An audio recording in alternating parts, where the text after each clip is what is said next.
ജർമ്മനിയിലെ ഫ്രാങ്ക്ഫർട്ടാമിലാണ് ഡ്രിസ്റ്റൻ ബ്രൂബാച്ച് ജനിച്ചത്.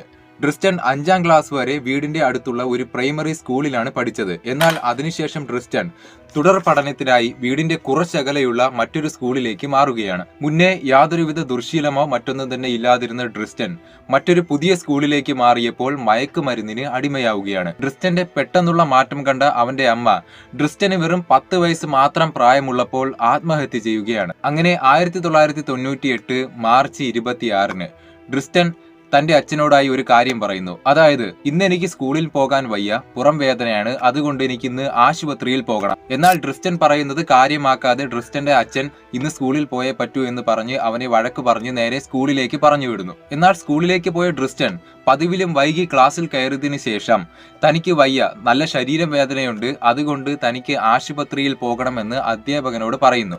അധ്യാപകൻ ഇത് സമ്മതിക്കുകയും അധ്യാപകന്റെ പെർമിഷനോടുകൂടി സ്കൂളിൽ നിന്നും ഡ്രിസ്റ്റൻ ആശുപത്രിയിലേക്ക് പോകുന്നു. എന്നാൽ മണിക്കൂറുകൾ കഴിഞ്ഞിട്ടും ഡ്രിസ്റ്റൻ സ്കൂളിലേക്കോ വീട്ടിലേക്കോ തിരികെ എത്തിയിരുന്നില്ല. ഇത് മനസ്സിലാക്കിയ ഡ്രിസ്റ്റന്റെ അധ്യാപകരും സുഹൃത്തുക്കളും വീട്ടുകാരും എല്ലാവരും കൂടി ചേർന്ന് ഡ്രിസ്റ്റനെ തേടി തിരച്ചിൽ ആരംഭിച്ചു. ഒടുവിൽ ഡ്രിസ്റ്റന്റെ വീടിന്റെ കുറച്ചകലെയുള്ള ഒരു വിജനമായ പ്രദേശത്ത് അവന്റെ മൃതശരീരം സുഹൃത്തുക്കൾ കണ്ടെത്തുകയാണ്. ഉടൻ തന്നെ വിവരം പോലീസിലേക്ക് എത്തുകയും പോലീസ് ഈ ഒരു സംഭവവുമായി ബന്ധപ്പെട്ട് അന്വേഷണം ആരംഭിക്കുകയും ചെയ്തു. അന്വേഷണത്തിന്റെ ഭാഗമായി ഡ്രിസ്റ്റനെ ആരോ കഴുത്ത് ഞെരിച്ച് അതിക്രൂരമായി കൊലപ്പെടുത്തിയെന്ന് പോലീസ് കണ്ടെത്തി. കൂടാതെ ഇതിലും ഞെട്ടിപ്പിക്കുന്ന മറ്റൊരു കാര്യം പോലീസുകാർ കണ്ടെത്തി. അതായത്, ഡ്രിസ്റ്റന്റെ ശരീരത്തിലെ വൃഷ്ണവും തുടയുടെ ഒരു ഭാഗവും മുറിച്ചു മാറ്റപ്പെട്ട രീതിയിലായിരുന്നു. എന്നാൽ ആരാണ് ഇത് ചെയ്തത്, അല്ലെങ്കിൽ എന്തിനു വേണ്ടിയാണ് ഇത്തരത്തിൽ ചെയ്തത് എന്ന് കണ്ടുപിടിക്കുവാൻ പോലീസുകാർക്ക് സാധിച്ചില്ല. ഇത് കണക്കിലെടുത്ത് പ്രതിയെ കണ്ടെത്തുകയോ പ്രതിയെക്കുറിച്ചുള്ള മറ്റ് വിവരങ്ങളോ മറ്റോ പോലീസിനെ ആരെങ്കിലും നൽകുകയാണെങ്കിൽ അവർക്ക് നല്ലൊരു പ്രതിഫലം നൽകുന്നതാണ് എന്നൊരു പരസ്യം പോലീസ് പുറപ്പെടുവിച്ചു. എന്നിട്ടും പ്രതിയെക്കുറിച്ചുള്ള യാതൊരുവിധ തെളിവുകളും പോലീസിന്